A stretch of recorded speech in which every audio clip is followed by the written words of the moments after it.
Pemprov DKI Jakarta tengah mengkaji skema tarif baru, bukan lagi flat 3.500 seperti saat ini, tapi berdasarkan jarak tempuh.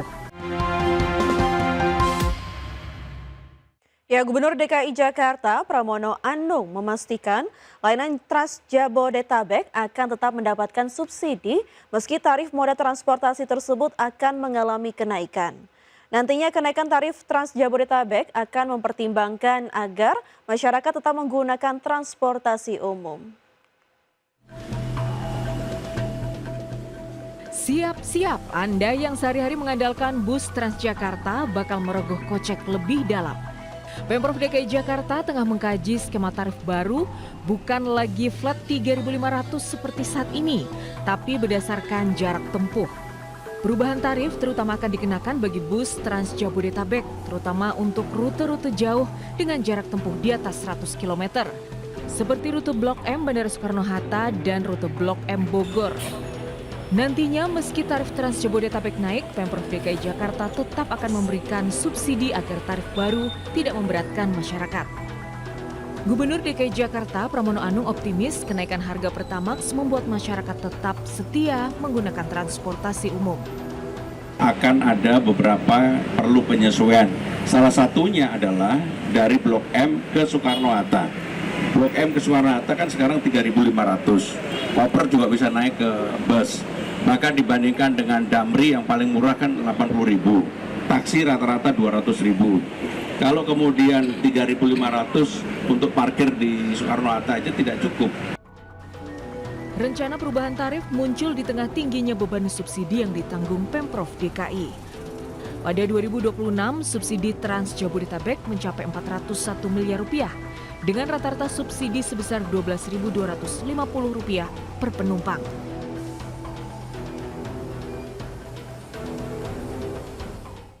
Ya, pemirsa, rencana penyesuaian tarif Trans Jabodetabek yang akan dilakukan oleh Pemprov DKI Jakarta menuai pro kontra dari para pengguna. Sebagian ada yang setuju, bahkan tak sedikit pun yang menolak lantaran di tengah situasi ekonomi yang tengah sulit saat ini.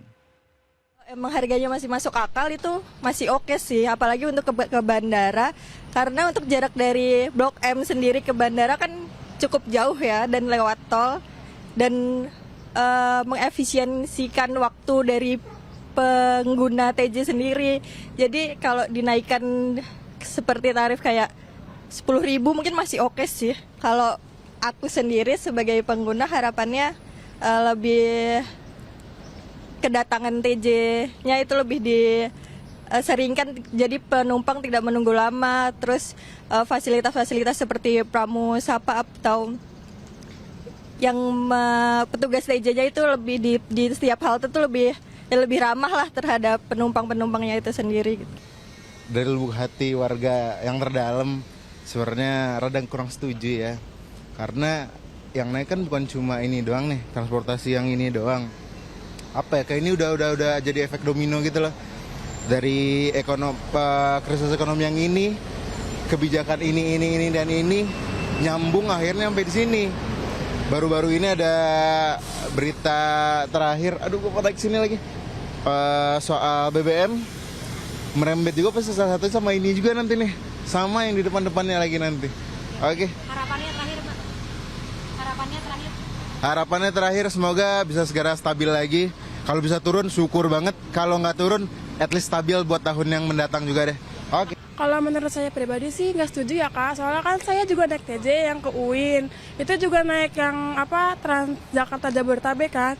Kalau kenaikan harga mungkin akan memberatkan kita yang mahasiswa yang uangnya pas-pasan gitu, karena biasanya kan kayak udah nyiapin uang nih buat Transjakarta segini, tapi malahan harus nambah lagi. Kemungkinan 5-7 ribuan. Itu nggak apa-apa? Iya, mungkin nggak apa-apa. Iya, mungkin ditambahin armadanya aja sih. Pemirsa, Piala Dunia FIFA 2026 resmi menjadi edisi terbesar sepanjang sejarah dengan melibatkan 48 negara peserta dan 104 pertandingan. Ya, selain menjadi pesta sepak bola dunia, ajang yang digelar di Amerika Serikat, Kanada, dan Meksiko ini diproyeksikan memberikan dampak ekonomi hingga puluhan miliar dolar bagi berbagai sektor industri global.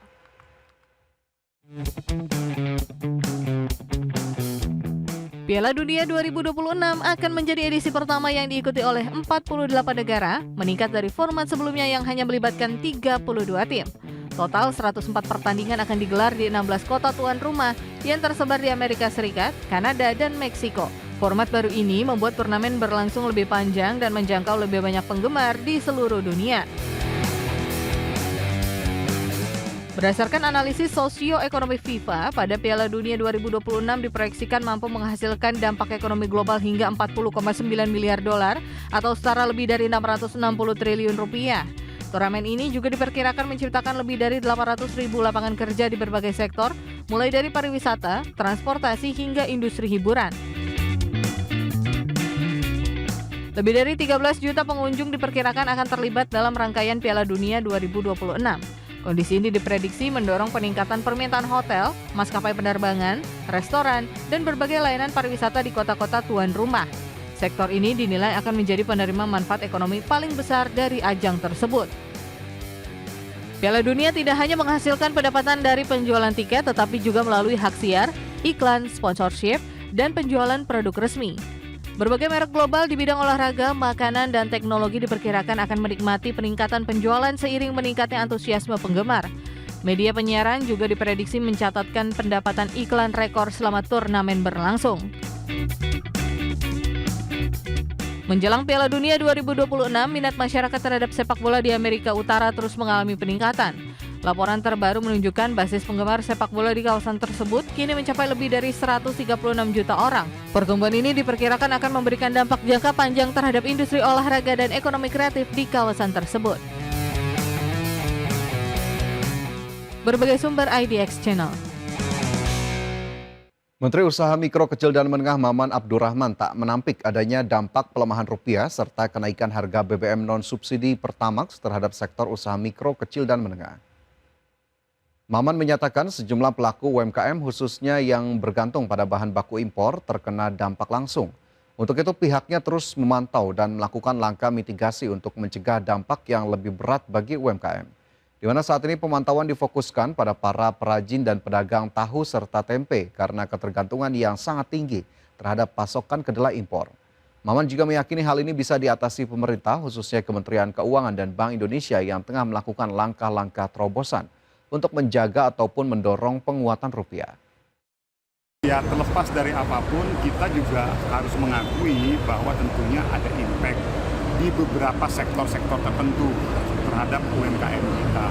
Namun sampai hari ini tentunya kita dari Kementerian UMKM bersama-sama dari Kementerian Keuangan dan BI akan terus melakukan. Ya, sementara itu Komisi 4 DPR RI mendorong adanya pembaruan Undang-Undang Pangan Nomor 18 Tahun 2012 agar mampu menjawab tantangan sektor pangan yang terus berkembang seiring kemajuan teknologi, perubahan pola konsumsi masyarakat serta dinamika pertanian nasional dan global. Anggota Komisi 4 DPR RI Firman Subagio menilai revisi Undang-Undang Pangan agar selaras dengan tantangan pangan masa depan, termasuk perkembangan teknologi pertanian dan inovasi di sektor pangan yang bergerak cepat saat ini. Di mana regulasi pangan yang berlaku saat ini sudah perlu disesuaikan dengan perkembangan zaman. Menurut Firman, konsep ketahanan pangan harus dipandang secara lebih luas dengan mengoptimalkan berbagai sumber pangan yang tersedia di Indonesia, termasuk potensi pangan lokal yang dimiliki setiap daerah. Selain itu dirinya menegaskan bahwa Indonesia memiliki kekayaan sumber pangan yang sangat beragam dan dapat menjadi penopang ketahanan pangan nasional di masa depan. Ini memang harus segera dilakukan penyesuaian karena ketika undang-undang kita susun, pergerakan terhadap masalah alih teknologi pertanian belum sedahsyat atau belum secepat ini. Oleh karena itu tadi kami sampaikan dalam pertemuan ini bahwa pertanian ini atau kita bicara pangan itu tidak hanya bicara beras, tapi dari sumber hayati lainnya. Sehingga yang kami dorong adalah seperti yang disampaikan Pak Wali tadi adalah sudah mulai mengedepankan kearifan lokal seperti sagu dan kemudian juga di bawah tadi kami sudah mencoba adalah pengembangan sorghum.